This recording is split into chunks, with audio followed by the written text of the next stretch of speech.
It's really important for a routing algorithm to avoid deadlock. If deadlock occurs, the whole system grinds to a halt, and there's no way to get it going again without aborting some process.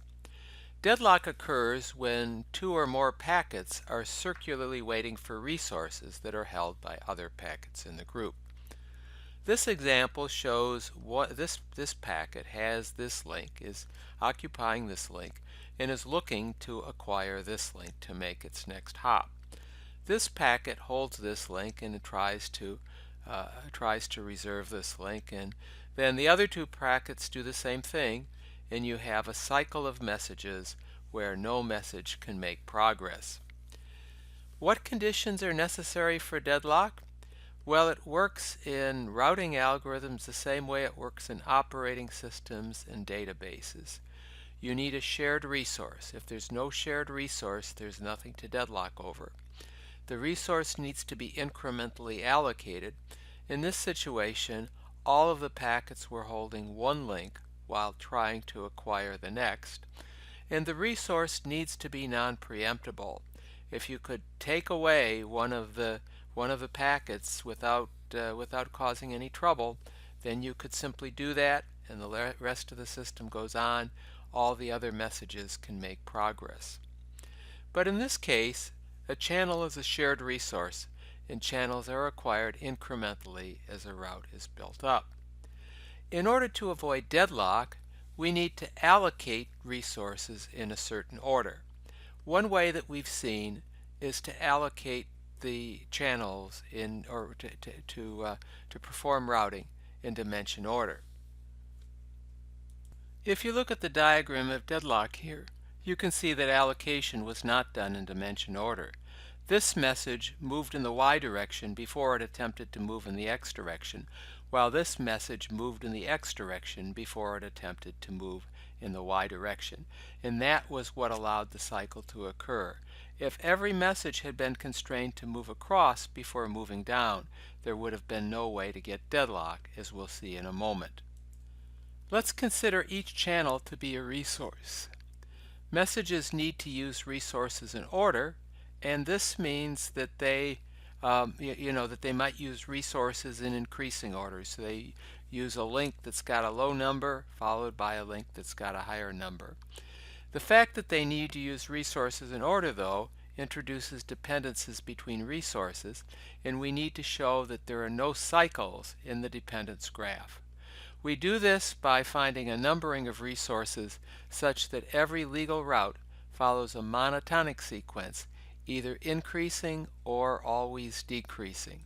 Now, if we had a butterfly network or a multi-stage cube network, then always messages go from the left-hand side to the right-hand side, or from the lower dimension, or from the lower level of switch to the higher level of switch, and none can go backwards, so there can be no dependent cycles. It's also trivial to show that trees and fat trees are deadlock-free as long as the upward and downward channels are independent. So you can't have a message that's trying to go up waiting for a message that's trying to go down. If you don't have that, messages always move up to the highest node, or to the first node that's an ancestor of both of the leaves that the message needs to go from and to, and then they move down. In this diagram here of routing, of delta X, delta Y routing, we have numbered the links, first of all in the horizontal dimension, 1, 2, 3, 4, 5, 6, 7, 8, and then in the vertical dimension, starting with node 16.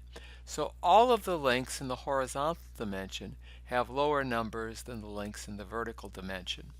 Any message that goes delta X, delta Y routing always goes from a lower numbered link to a higher numbered link.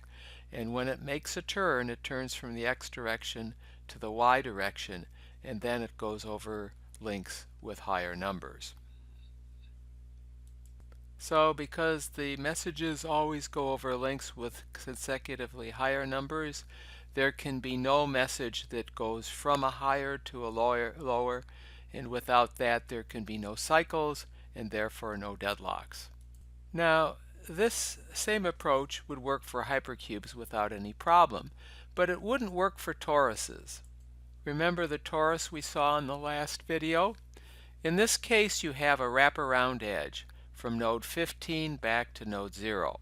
So if messages simply follow the links in, let's say, 14, 15, and then 15 to 0, you can get a cycle that way, and then that can lead to deadlock. So how can we do deadlock-free routing on toruses and other networks? Well, we can use virtual channels. The only thing we need to do to get a virtual channel is to have more than one packet buffer. And then the packet buffers become the resources that are needed, not the wires. And you can have packets wait in a packet buffer until the wire is free, and then they can go across it.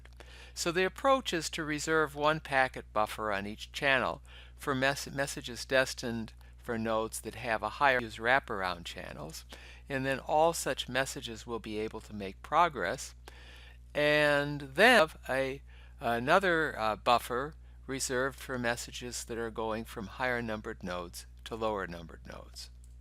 This doesn't require any more links or switches, but it does require more packet buffers. In fact, twice the number of packet buffers. So if we were going to do this with our deadlock example from earlier, how would we arrange it? Well, we would just make sure that one of the messages switched from a low to a high channel, or vice versa.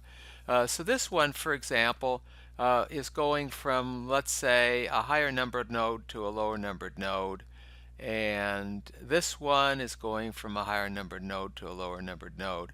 Well, this one might be the one that's going from a lower numbered node to a higher numbered node, so it just switches channels, which means goes into a different packet buffer at the next node.